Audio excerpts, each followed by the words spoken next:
mulai tahun kemarin, 2 tahun yang lalu, kita menjalin kerjasama dengan para pemerintah daerah. Saya menjalin MOU dengan para bupati yang beliau-beliau sebenarnya memiliki anggaran untuk menyekolahkan anak-anak dari daerahnya. Hanya selama ini ke perguruan tinggi yang besar-besar ya. Setelah kami datang, sosialisasi, kemudian mereka akhirnya mengirim anak-anak dari daerah masing-masing, meskipun tidak banyak, tapi ada 4 orang, 5 orang. Biayanya dari pemerintah daerah. Pemerintah daerah itu sendiri. Ya, jadi dengan harapan dalam klausul MOU tersebut disebutkan setelah mereka lulus nanti, maka pemerintah daerah akan memberdayakan mereka untuk membangun pertanian di wilayahnya masing-masing. Oke. Karena kami vokasi, maka dari struktur kurikulum saja kita 70% praktikum. Praktikum itu. Iya, yang 30% teori. Sebenarnya teori ini adalah memperkuat argumen ketika harus praktek di lapangan seperti apa. Makanya anak-anak kalau di kampus mereka sering pakai kettle pack ya, wire pack. Oh, Pak. Uh, Iya. Karena mereka ke lapangan. Kalau kita sudah punya passion di dunia pertanian, maka jangan ragu masuk di situ. Karena kita tidak sendirian. Ada orang-orang di sekitar kita yang bisa saling berkolaborasi, saling membantu untuk kita berkembang. Ingat, siapapun yang masuk di dunia pertanian punya tanggung jawab untuk menyediakan makan. Nah, menyediakan makan itu nilainya tidak hanya bisa dinilai dengan uang, tapi ketulusan kita bekerja, itu pahala. Assalamualaikum warahmatullahi wabarakatuh Tribuners. Kembali lagi bersama saya Septiana Cahyani dalam podcast Malang Live. Dan hari ini kita sudah kedatangan Direktur Politeknik Pertanian Pembangunan Malang. Beliau merupakan Dr. Insinyur Setia Budi Udrayana, SPT MSI IPM Malang. Nantinya kita akan membahas tentang bagaimana sistem perkuliahan di Polbangtan Malang, progres ke depan seperti apa, dan masih banyak lagi yang perlu kita kulik. Sebelumnya saya ingin mengenal lebih dekat dengan Pak Setia Budi. Assalamualaikum warahmatullahi wabarakatuh, Pak. Waalaikumsalam warahmatullahi wabarakatuh. Apa Sehat kabar, ya, Mbak? Pak, ya? Alhamdulillah sehat sekali. Iya, saya juga sehat, Pak. Mungkin sebelumnya bisa disapa dulu, Pak, Tribuners yang ada di rumah. Assalamualaikum warahmatullahi wabarakatuh. Tribuners seluruh Jawa Timur. Saya Setia Budi Udrayana, biasa dipanggil Pak Uut. Kita ketemu di sini.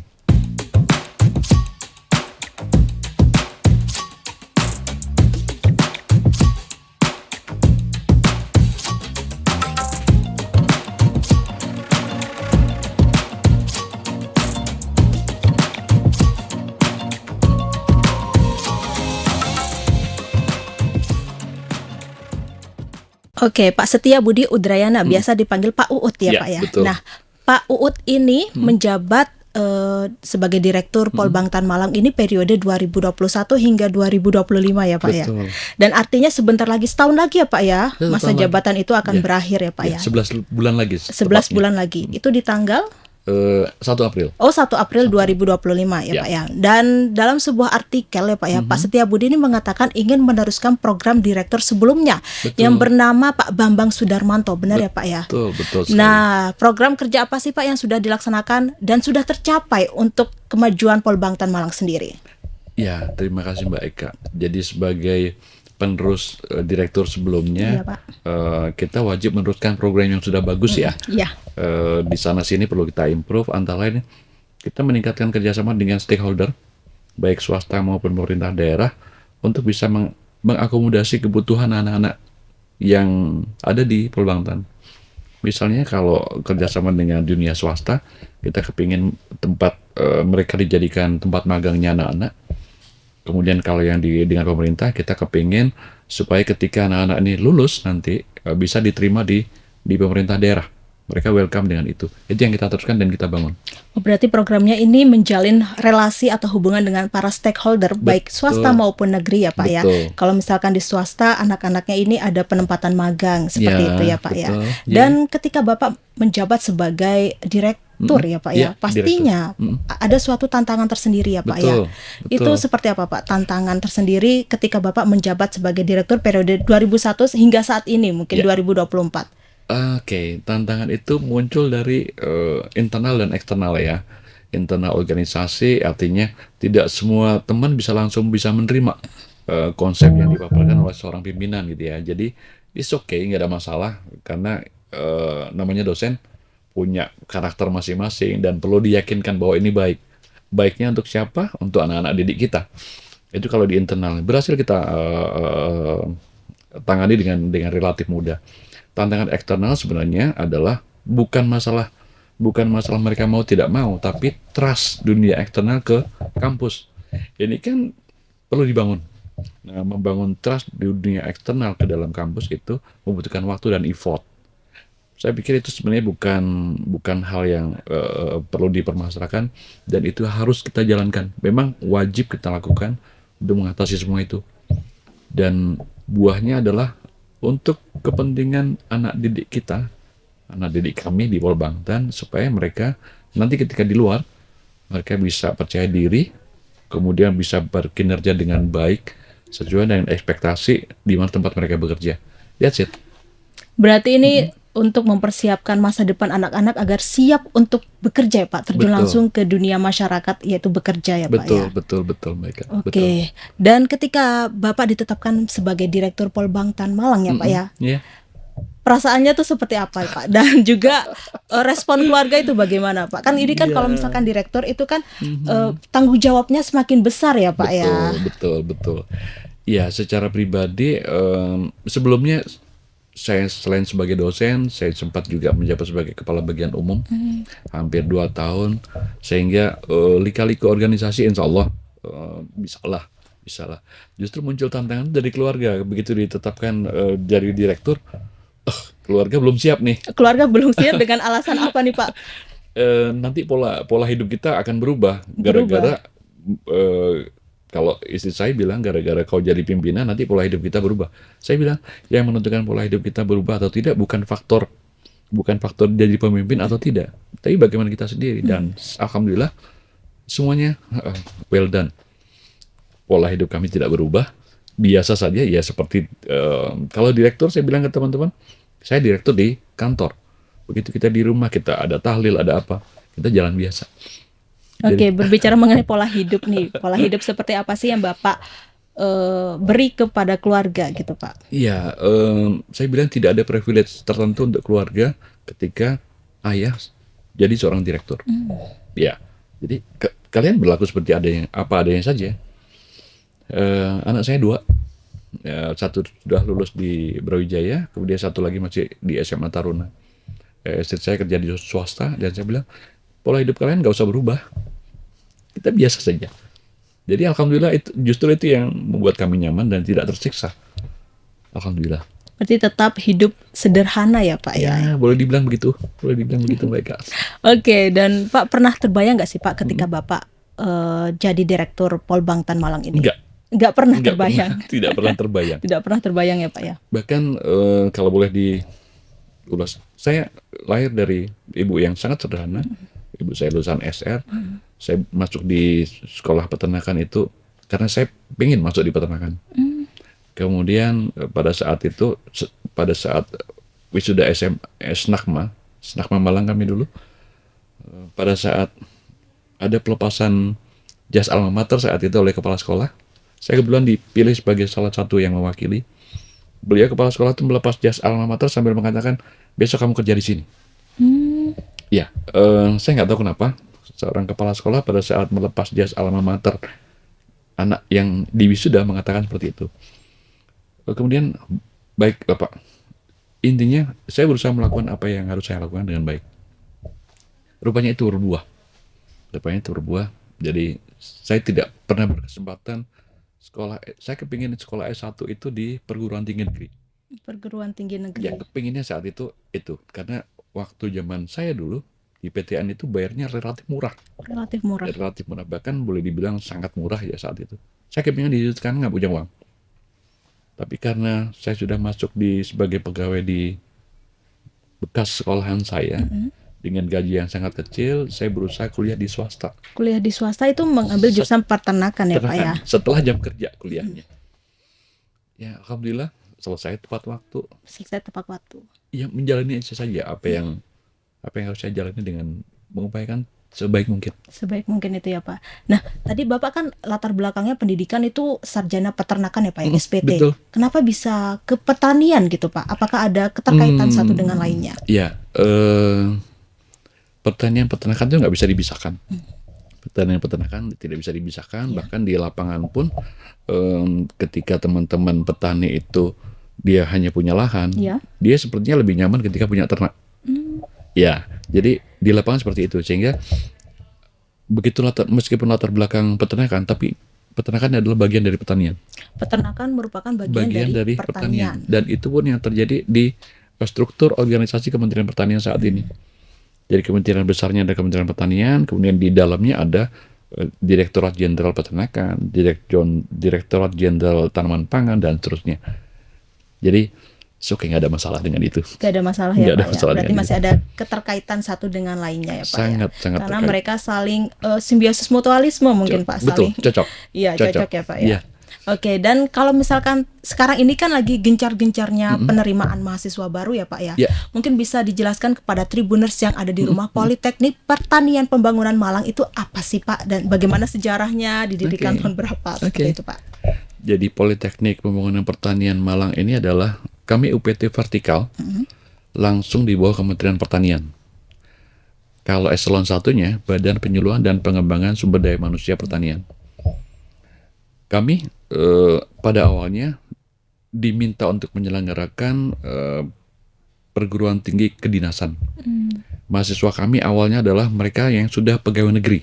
Dulunya itu berarti. Dulunya. Berarti dulunya lulus sudah jadi PNS ya Pak ya, pegawai negeri sipil. Ya, sebelum masuk ke Polbangtan, dulu namanya STPP. STPP, Sekolah Tinggi Penyuluhan Pertanian. Oke. Ya. Jadi mahasiswa kami dulu adalah mereka yang sudah PNS masuk ke kami di STPP. Kemudian setelah lulus dia mendapat gelar sarjana. Kalau seiring dengan perkembangan waktu, maka karena PNS sekarang sudah banyak yang sarjana, maka instruksi dari eselon 1 kami buka peluang untuk anak-anak petani, buka peluang untuk anak-anak penyuluh. Jadi mayoritas mahasiswa Polbangtan Malang saat ini adalah mereka anak-anak petani, anak-anak penyuluh. Mereka berasal dari daerah 3T, terluar, tersakiti dan tertinggal. Betul. Ya, di situ. Tetapi meskipun mereka berasal dari sana, tetap support APBN untuk mereka ada. Kita anak-anak akan tinggal di asrama selama 4 tahun. Mereka tidak membayar apapun. Tidak ada biaya kuliah, tidak ada biaya praktikum, tidak ada biaya makan selama di asrama. Mereka hanya membayar sejumlah biaya untuk kebutuhan mereka sendiri pada saat pertama kali mereka masuk. Untuk kebutuhan seragam kita ada 7 setel seragam. Oh, 7 setel seragam. Dan itu tiap hari berbeda-beda atau gimana Pak? Tergantung saat itu mereka mau kuliah di kelas atau di lapangan. Oh gitu. Sepatu juga mereka punya 3 atau 4 setel sepatu. Berarti disediakan dari APBN itu ya Pak ya? Dari uang mereka dari mereka yang bayar pertama kali. Jadi kalau seragam boleh saya bilang ada pakaian laboratorium, ada pakaian lapangan. Kemudian kalau seragam itu adalah PDU, ada PDH, ada PDUP. PDUP itu pakaian dinas upacara. Karena mereka didampingi oleh teman-teman TNI dari Rindam Malang. Ya, kita ingin membentuk karakter mereka. Bukan untuk militerisme, tidak. Tapi membentuk karakter itu butuh disiplin yang kita adopt dari TNI. Oke, berarti waktu maba mereka sudah digembleng sama bapak-bapak TNI ya Pak ya, untuk membentuk kedisiplinan mereka, membentuk mental mereka agar kuat gitu ya Pak ya. Ya. Harapannya karakter mereka muncul di sana. Tingkat 1 mereka kita tinggal di barak Mbak. Oh, di barak. Satu barak isinya 24. Wajib itu ya Pak ya? Wajib. Satu barak isinya 24 orang. 24 orang. Anak-anak dari 34 provinsi yang tidak saling kenal kita masukkan jadi satu. Itu maknanya saya selalu bilang ke mereka, kalian biasanya di rumah nggak tahu kita seperti apa. Kalian biasa manja macam-macam. Dengan kalian satu kamar, satu barak 24 orang, kalian akan timbul toleransi. saling menghargai, saling membutuhkan. Itu yang kita. Akhirnya mereka bonding sehingga dengan demikian karena mereka sudah terasa, harapannya ketika mereka terjun ke petani, mereka sudah bisa langsung bonding dengan petani nih. Karena itu adalah sasaran kerja mereka nantinya. Sasaran kerja mereka. Betul. Itu sedikit tentang Polbangtan. Polbangtan ya Pak ya. Tapi kalau sekarang ini lulusannya, kalau lulus dari Polbangtan jadi PNS gak sih Pak? Kalau dibuat persentase, karena kita mengarahkan mereka pada dua qualified job creator dan qualified job seeker. Mereka sebagai job creator dia harus punya kualifikasi lebih dari yang lain. Mereka sebagai job seeker juga harus punya kualifikasi lebih. Kualifikasi ini maksud kita adalah dengan karakter yang mereka dapat, pembentukan karakter yang mereka dapat, mereka diharapkan punya kualifikasi tersendiri nih. Nah, ketika mereka lulus, di atas 50% mereka bekerja di swasta. Kemudian sekitar 20 atau 30% mereka punya jiwa wirausaha, karena di kampus juga ada skema atau program wirausaha. Sisanya mereka yang jadi pegawai diangkat di masing-masing pemerintah daerahnya. Kalau dibilang, berarti masih di bawah Kementerian Pertanian gitu ya Pak ya, kalau di yang pemerintah daerah? Yang di daerah tidak. Oh tidak. Yang karena undang-undang otonomi daerah, maka daerah punya kewenangan untuk mengangkat dan memberhentikan pegawainya masing-masing. Nah, di situ mereka punya peluang. Jadi pemerintah daerah yang melihat ada calon yang bagus menurut mereka, itu bisa direkrut oleh mereka. Direkrut, tapi ada tes lagi gak sih Pak? Ya, masing-masing daerah bervariasi ya. Bervariasi. Tapi rata-rata mereka dalam rekrutmen itu melakukan tes. Melakukan tes itu ya Pak ya. Oke, karena kan kalau misalkan orang awam gitu ya Pak ya, sekolah Polbangtan pasti jadi petani ya Pak. Ternyata enggak ya Pak. Tidak. Malah Polbangtan ini menjalin mitra ke swasta sama negeri ya Pak ya, dan juga bisa bekerja di pemerintah daerah setempat di daerahnya masing-masing itu ya Pak ya. Sebagai info, mulai tahun kemarin, 2 tahun yang lalu, kita menjalin kerjasama dengan para pemerintah daerah. Saya menjalin MOU dengan para bupati yang beliau-beliau sebenarnya memiliki anggaran untuk menyekolahkan anak-anak dari daerahnya. Hanya selama ini ke perguruan tinggi yang besar-besar ya. Setelah kami datang, sosialisasi, kemudian mereka akhirnya mengirim anak-anak dari daerah masing-masing, meskipun tidak banyak, tapi ada 4 orang, 5 orang. Biayanya dari pemerintah daerah. Pemerintah daerah itu sendiri. Ya, jadi dengan harapan dalam klausul MOU tersebut disebutkan setelah mereka lulus nanti, maka pemerintah daerah akan memberdayakan mereka untuk membangun pertanian di wilayahnya masing-masing. Jadi mereka biaya kuliah free, biaya akomodasi, konsumsi macam-macam itu yang membiayai adalah pemerintah daerah. APBN save untuk 210 orang. Jadi ya, alhamdulillah sudah 7 kabupaten dan 1 provinsi yang bekerja sama dengan kami. Oke, kalau misalkan proses pendaftaran di Polbangtan itu seperti apa sih Pak? Atau ada syarat-syarat khusus, misalkan harus dari, kan khusus SMA ya Pak ya? Apakah harus dari jurusan IPA Pak yang bisa mendaftar di Polbangtan? Awalnya begitu. Oh awalnya? Awalnya begitu, tapi lama-lama kita tidak bisa membatasi anak-anak yang IPS pun punya passion di pertanian kan? Iya. Ya, kita buka peluang. Bahkan SMK bisa? Bisa. Oh bisa juga. Mohon maaf. Jadi anak-anak SMK, apalagi SMK pertanian gitu ya, mereka sangat bisa masuk. Tapi kalau yang, mohon maaf, kalau yang mesin. Teknik itu enggak, karena jauh dari pertanian itu kalau, ya. Oh iya benar. Ya, jadi SMA, IPA, IPS, kemudian bahkan dari Madrasah Aliyah pun masuk. MAN itu. Ya. MIN kalau sekarang. Itu masuk ya Pak ya? Masuk, bisa. Oke, mungkin ada syarat-syarat khususnya gitu Pak, nilai rapot harus di atas 80 atau seperti apa? Kalau persyaratan umum sih ya hampir sama dengan perguruan tinggi yang lain ya. Kita sudah yang di gelombang pertama kita sudah mulai hari Senin kemarin kita umumkan.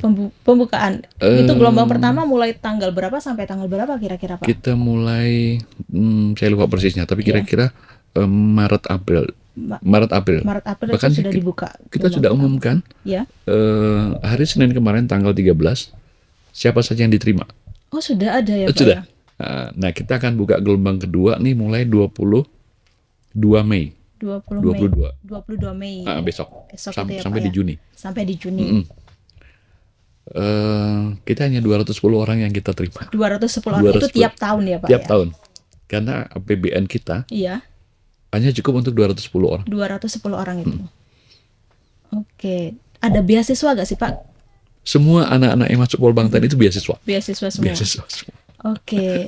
Dan Pak Uut, ini kalau misalkan saya pengen tahu ya Pak ya lebih jelas, prodi di Polbangtan sendiri tuh ada apa aja sih, Pak? Kita punya 3 program studi. 1 agribisnis peternakan, 2 penyuluhan pertanian berkelanjutan, dan yang ketiga penyuluhan peternakan dan kesejahteraan hewan. Itu semuanya di D4 atau D3? Diploma 4. Diploma 4 Diploma semua ya 4 Pak semuanya. ya. Dan dari semua jurusan yang tersedia di Polbangtan Malang ini ya Pak ya, mana sih yang paling banyak peminatnya dari tahun ke tahun? Kalau yang peminat paling banyak yang penyuluhan pertanian berkelanjutan. Oh, alasannya Pak? Teman-teman adik-adik di luar sana tuh taunya pertanian, ya masuk pertanian. Oh. Iya, Dia bikin banyak peminatnya di sana. peminatnya di sana. Kalau yang peternakan relatif tidak sebanyak yang pertanian sih, tapi masih kalau tahun lalu kita dari total 1.900 orang pendaftar, kita hanya bisa terima 210 orang. 210 orang. Yang tahun ini baru tahap 1 sekitar 900-an ya, yang sudah daftar mulai di awal, baru kita terima kemarin kita umumkan 151 orang. 151 orang. Berarti sisanya akan masuk di tahap ke-2. 2 itu ya Pak. Oke, jadi banyak banget ya Pak ya proses untuk bisa masuk ke Polbangtan ini ya Pak ya. Ya. Dan juga melalui proses tes yang cukup ketat ya Pak ya. Ada 4 tahapan ya. Yang pertama mereka kirimkan berkas yang dibutuhkan, termasuk nilai rapot terakhir segala macam. Kemudian kita seleksi administratif.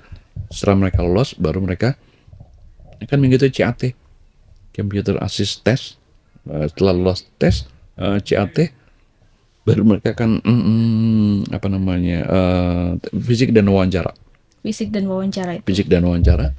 Kemudian yang terakhir, mereka akan kita minta surat keterangan dari dokter pemerintah tentang kesehatannya. Oke.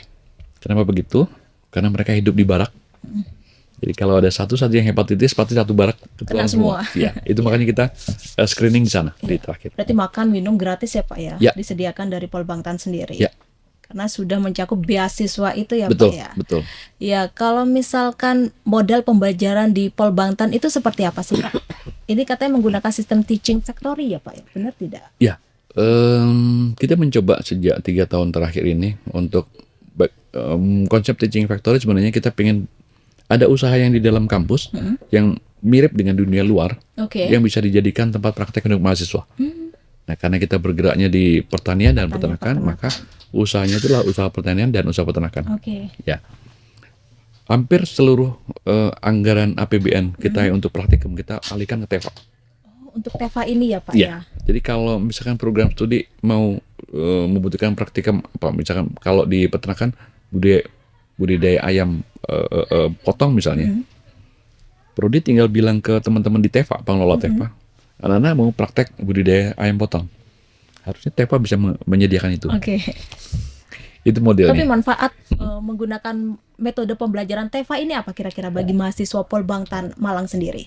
Mereka belajar seperti di usaha di luar. Mereka belajarnya seperti kalau mereka kerja di luar. Mereka punya pengalaman langsung ya. Pengalaman itu positif, negatif, mereka dapat. Oke. Ketika saya dan teman-teman dosen tidak pernah kalian harus begini, tidak. Tapi ketika kalian punya kasus kematian di ayam misalnya, karena background saya peternakan, Mbak, Iya. nggak ada masalah dengan itu. Justru ambil sisi baiknya. Kenapa seperti itu? Itu dia. Itu ya Pak ya.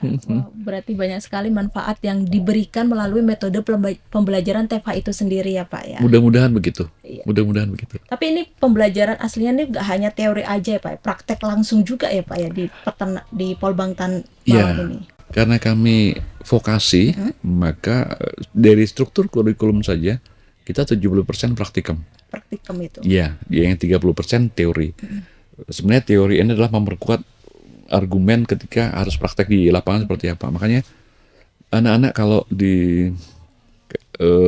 kampus mereka sering pakai kettle pack ya, wire pack. Oh, Pak. Eh, Iya, iya. Karena mereka ke lapangan. Ke lapangan itu. Jadi teori itu sebenarnya pengantar saja sebelum mereka melakukan aktivitas di Sebelum lapangan. terjun langsung ke lapangan itu ya, Pak ya.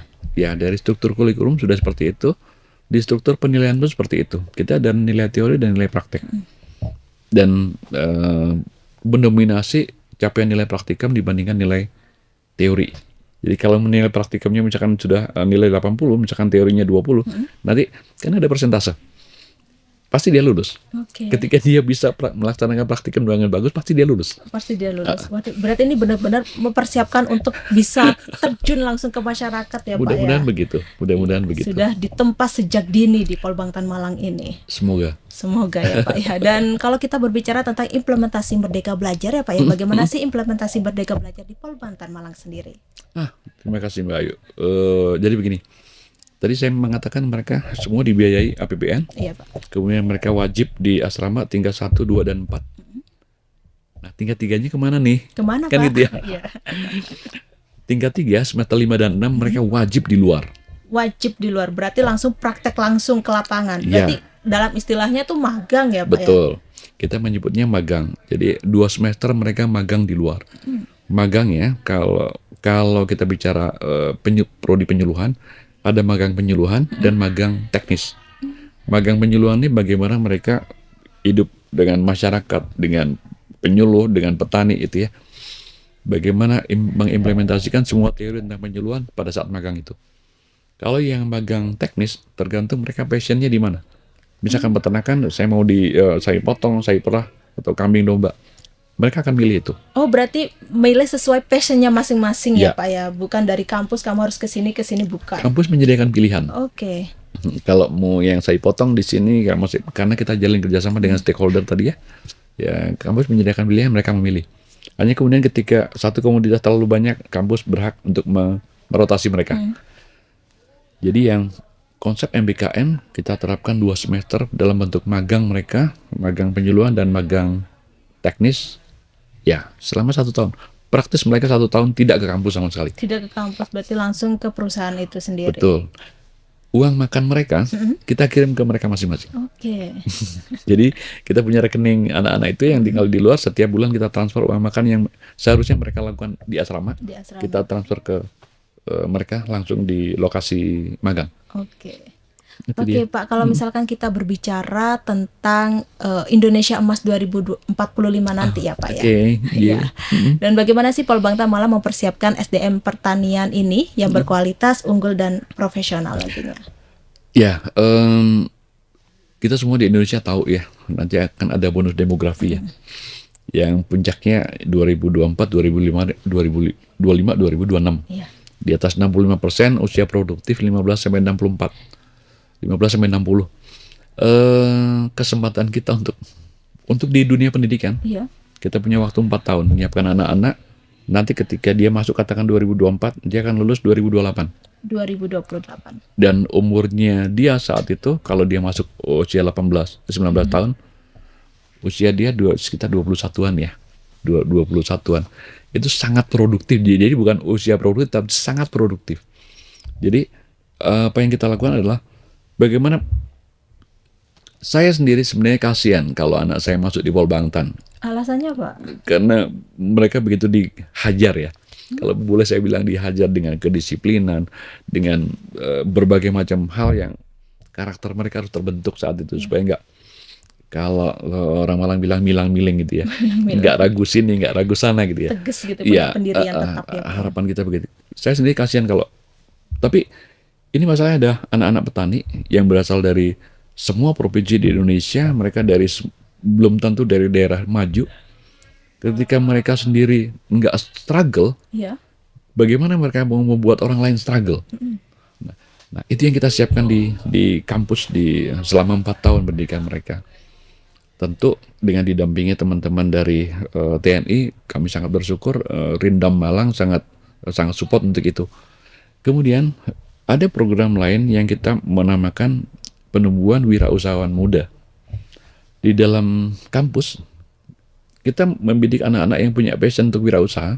kita beri modal mereka. Oh, diberi modal juga Diberi ya Pak modal mereka. Meskipun nggak banyak, Iya. tapi melatih jiwa mereka untuk kalau nanti sudah selesai, saya mau jadi wirausahawan aja deh. Awalnya kita belikan 20 juta. Untuk dia, terserah dia gunakan fasilitas kampus untuk melakukan usaha. Di situ kita tidak menuntut mereka harus untung, tidak. Tapi proses bagaimana melakukan proses usaha itu yang menjadi pelajaran yang nggak bisa dinilai harganya oleh anak itu, kan gitu ya. 20 juta, Pak kami rugi, nggak ada masalah. Ambil pelajaran dari kerugian itu. Sisanya usahakan lagi, masih rugi lagi. Kamu dapat sesuatu nggak? Dapat Pak, kami dapat ilmu begini. Ya itulah. Oke. Berarti Jadi modal yang diberikan cuma sekali ya Pak ya? satu kali. Satu kali. Satu kali. Itu di tahap pertama kita menyebutnya masa penumbuhan. Jadi modal itu mereka kita mentoring macam-macam, kemudian kita beri modal. Dalam masa penumbuhan itu nggak ada masalah ada rugi. Pada tahun kedua modalnya tidak ditambah nih. Kita sebut ada penumbuhan, ada pengembangan. Kalau dia berhasil berkembang, oke, bagus. Tapi kalau dia nggak bisa berkembang, kita minta, oke, kalian bersatu dengan orang-orang lain, bikin kelompok supaya kamu berkembang. Itu di tahun kedua. Kalau nggak berkembang pun nggak masalah. Nggak masalah. Kemudian di tahun ketiga, saat mereka mendekati lulus, kita menyebutnya tahap pemandirian. Mereka yang sudah berkembang, harusnya sudah punya struggle dong untuk usaha. Tinggal dia dimandirikan. Alhamdulillah sampai hari ini, ya kalau dari setiap tahun ada 10 atau 15 yang bisa sampai mandiri 2 atau 3, itu sudah bagus. 2 sampai 3 yang benar-benar sudah membuka usaha itu ya Pak ya? Ya itu untuk penumbuhan wirausaha muda. Kebetulan sejak 2019 Polbangtan juga diamanahi oleh Kementerian Pertanian untuk menyelenggarakan program YES namanya. Yes. Ya, Youth Entrepreneurship and Employment Support Services. Itu adalah bagaimana memberdayakan generasi muda supaya minat di dunia pertanian. Kementerian Pertanian bekerja sama dengan IFAD, International Fund for Agriculture Development, dalam durasi 5 tahun, nanti 2025 selesai. Kita membina di 5 kabupaten.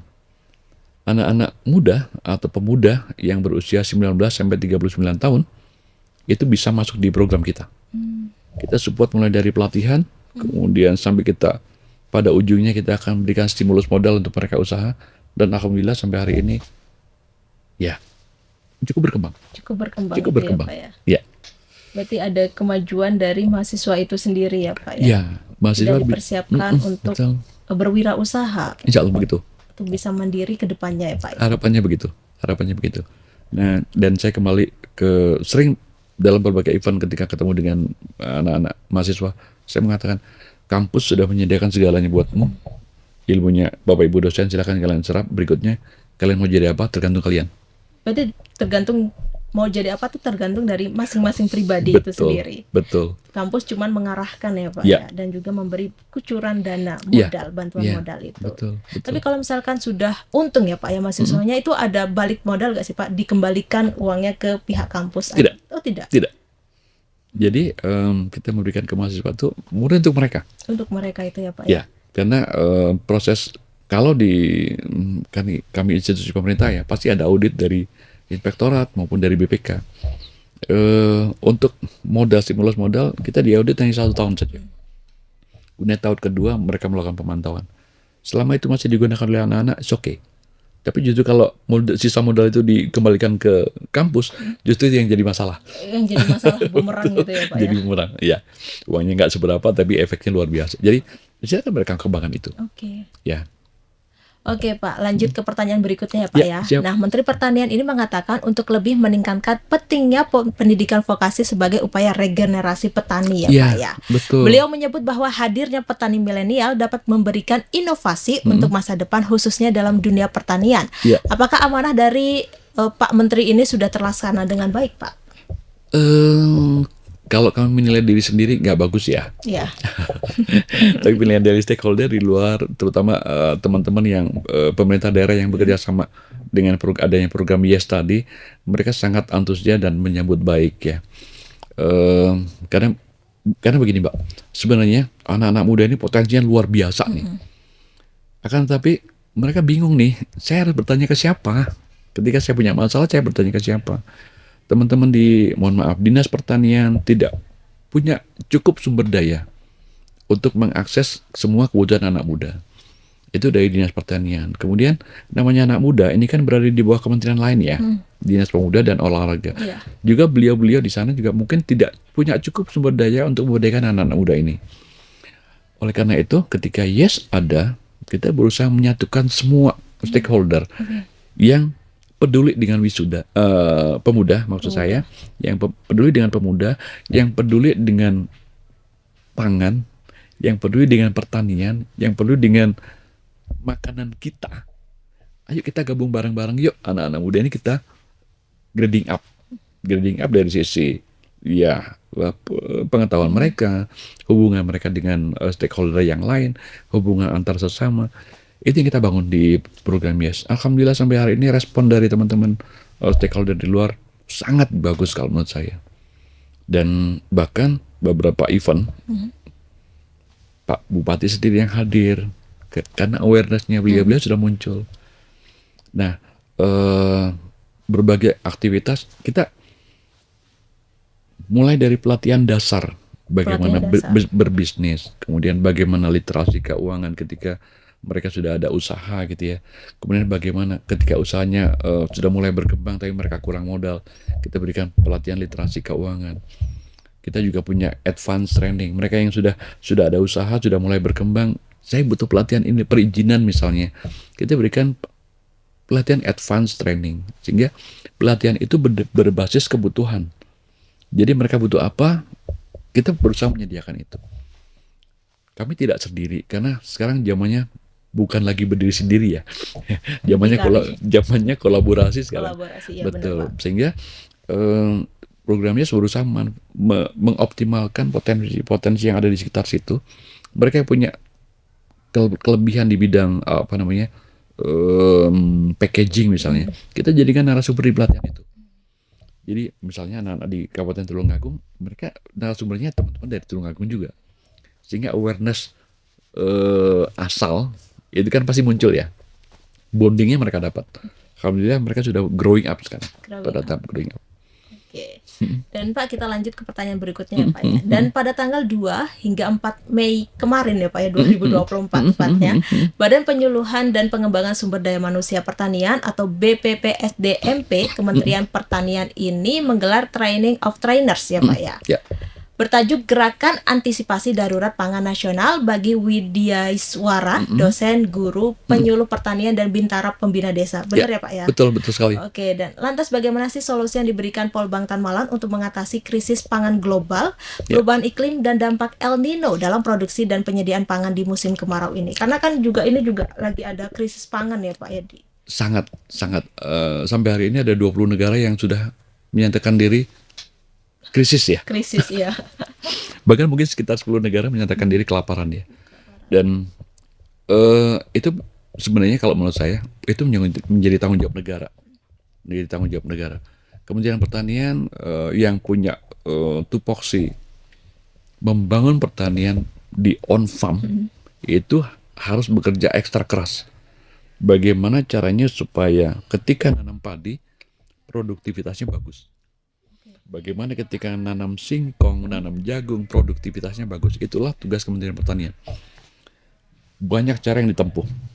Kalau program Pak Menteri Pertanian saat ini, Pak Andi Amran Sulaiman, beliau melaksanakan program yang optimalisasi lahan. Bagaimana lahan yang tadinya hanya ditanami 1 kali saja untuk padi, berarti bisa berulang-ulang kali ya Pak? Bisa ditanami 2 kali sampai 3 kali. Dengan cara apa?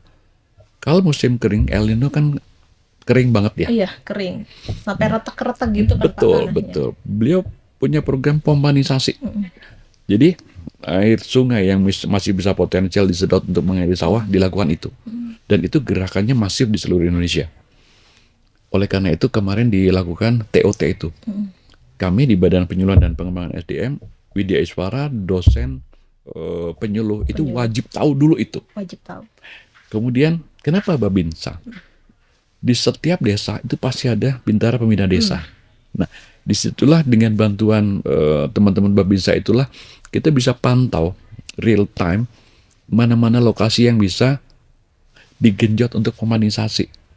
Begitu setelah panen ada potensi air dialir di situ dibalik untuk ditanam lagi. Itu yang bisa kita lakukan. Dan alhamdulillah sampai hari ini insya Allah semuanya berjalan lancar karena di level kementerian Pak Menteri Pertanian sudah bekerja sama dengan Panglima TNI, juga sudah bekerja sama dengan Pak Kapolri untuk supaya program ini berjalan. Karena ketika semua sadar sebenarnya kita semua butuh pangan. Iya. Tapi bagaimana menjaga pangan itu? Tidak semua orang, ini bukan tugasku nih, ini bukan tugasku nih. Berarti tanggung jawab semua bersama. Betul, ketika Pak Menteri merangkul semua orang untuk ini loh masalah kita, dan alhamdulillah disetujui sama Pak Presiden ya, sehingga gerakan ini muncul. Itu mulai terlaksana kapan Pak kira-kira gerakannya? Kalau untuk jadi gerakan pemanisasi, kemudian penambahan areal tanam itu sejak Pak Menteri Pertanian Amran Sulaiman ini digerakkan. Tapi sebelum ini beliau kan juga sempat menjadi menteri sebelumnya ya. Itu beliau sudah gerakan itu. Jadi pada saat itu kita sempat swasembada 3 tahun berturut-turut swasembada beras. Kemudian begitu beliau terpilih ditunjuk lagi untuk bertanggung jawab di Kementerian Pertanian, beliau lakukan lagi itu karena itu memang benar dan hasilnya ada. Ada ya Pak? Oke, dan kita lanjut ke pertanyaan terakhir ya Pak ya. Boleh. Sekarang ini kan eranya digitalisasi, di mana semua orang memanfaatkan kecanggihan teknologi ini untuk kebutuhan sehari-hari dan mempercepat tugas mereka masing-masing Pak. Bagaimana sih Polbanta Malang mengajak petani muda agar melek digital atau melek teknologi sebagai langkah strategi untuk memperkuat produksi dan juga distribusi itu sendiri? Ya, kalau kita bicara di pendidikan, anak-anak di Polbantan, ada salah satu mata kuliah kalau boleh saya bilang media penyuluhan. Media penyuluhan ini kalau dulu kita nulis di papan tulis macam-macam ya. Mereka sekarang sudah gunakan digital. Jadi kemudian untuk anak-anak kami dulu, mereka ketika terjun ke lapangan biasanya kalau dulu jalan dulu mengelilingi desa macam-macam, baru mereka bisa menyusun skrip bagaimana caranya untuk mengembangkan sesuatu. Kalau sekarang mereka cukup pakai aplikasi saja. Kemudian mereka arrange itu GIS misalnya, yang menggunakan satelit itu, dia bisa petakan daerah-daerah mana yang potensial untuk dikembangkan dan tidak. Itu sudah masuk di kurikulum. Berarti sudah tahu daerah mana yang benar-benar potensial ya Pak ya untuk Betul. dikembangkan. Karena data itu sebenarnya sudah tersaji ya. Iya. Tinggal bagaimana mengambil data itu untuk kemudian dianalisis pada level mahasiswa. Karena ketika mereka harus ke lapangan, mereka melakukan PRA misalnya, participatory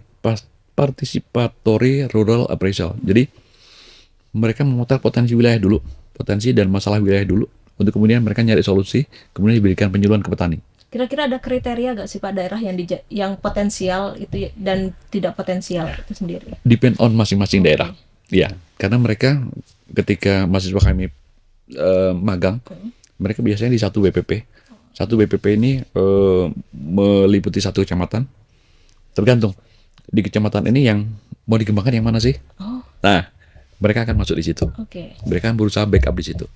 Itu kalau dari sisi pembelajaran. Insya Allah sampai hari ini, ya anak-anak justru dosen-dosennya malah kalah penggunaan IT ya. Dengan anak-anak. Mereka sudah sangat maju. Kemudian kalau untuk anak-anak petani muda, kita mulai dari literasi keuangan. Mereka mengakses, misalkan anak-anak itu sekarang adalah mereka yang sudah punya usaha wajib memiliki NIB, nomor induk berusaha.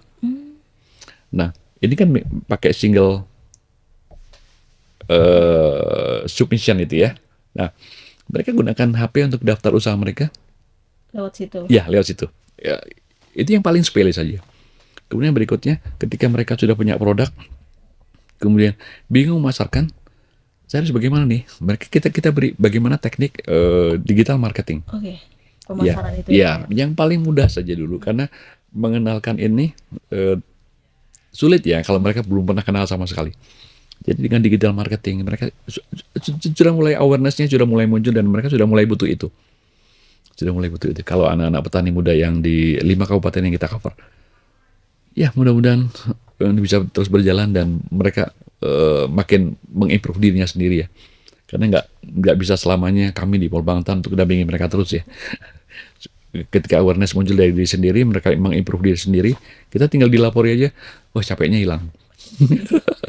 Jadi kalau inovasi atau program unggulan ke depan dari Polbangtan itu ada gak sih Pak kira-kira? Satu cita-cita kami di Polbangtan Malang, kami ingin jadi BLU. Karena dengan Badan Layanan Umum kita bisa lebih improve, bisa lebih berimprovisasi dari sisi banyak hal. Mulai dari pemanfaatan aset, penyelenggaraan pendidikan, penyelenggaraan event-event yang berskala lebih luas lagi, dan satu lagi yang penting, kita tidak terlalu tergantung pada anggaran negara. Karena kita nggak tahu APBN ini settle sampai kapan ya. Sampai kapan. Ketika kita menjadi BLU sangat tergantung pada inovasi yang ada di institusi itu untuk berkembang. Itu yang kita kepingin. Jadi banyak hal yang sebenarnya belum bisa kita lakukan sih. Kalau hanya ada targetnya nggak sih Pak kira-kira untuk menjadi BLU itu kapan? Ada fase, ada tahapan yang harus dilakukan. Mulai dari persetujuan dari pusat sampai kemudian implementasi daerah, kira-kira 3 tahun. 3 tahun itu ya Pak ya? Kira-kira 3 tahun. Jadi ini kampusnya ada di wilayah Kabupaten Malang. Kabupaten Malang. Lawang. Ya, tepatnya di Lawang. Di Lawang itu ya Pak ya? Ya. Oke, baik, terima kasih Pak Uut atas waktu dan kesempatannya telah hadir di studio Tribun Jatim Network ini ya Pak ya. Sama-sama Kak, mudah-mudahan ada manfaatnya ya. Oke, terima kasih Pak. Mungkin ada pesan yang ingin Bapak sampaikan kepada Tribuners yang ada di rumah? Ya, terima kasih Mbak Kak. Jadi kalau kita sudah punya passion di dunia pertanian, maka jangan ragu masuk di situ. Karena kita tidak sendirian. Ada orang-orang di sekitar kita yang bisa saling berkolaborasi, saling membantu untuk kita berkembang. Ingat, siapapun yang masuk dunia pertanian punya tanggung jawab untuk menyediakan makan. Nah, menyediakan makan itu nilainya tidak hanya bisa dinilai dengan uang, tapi ketulusan kita bekerja, itu pahala. Ayo kita bergabung di pertanian. Ayo kita bergabung di pertanian ya Pak ya. Yap. Oke, baik Tribuners, sampai di sini dulu perjumpaan saya kali ini. Saya Septiana Cahyani dan Bapak Ut. Pamit undur diri dan sampai jumpa kembali lagi dalam podcast Malang Live episode berikutnya. Assalamualaikum warahmatullahi wabarakatuh. Waalaikumsalam warahmatullahi wabarakatuh. Download Tribun X sekarang. Menghadirkan lokal menjadi Indonesia.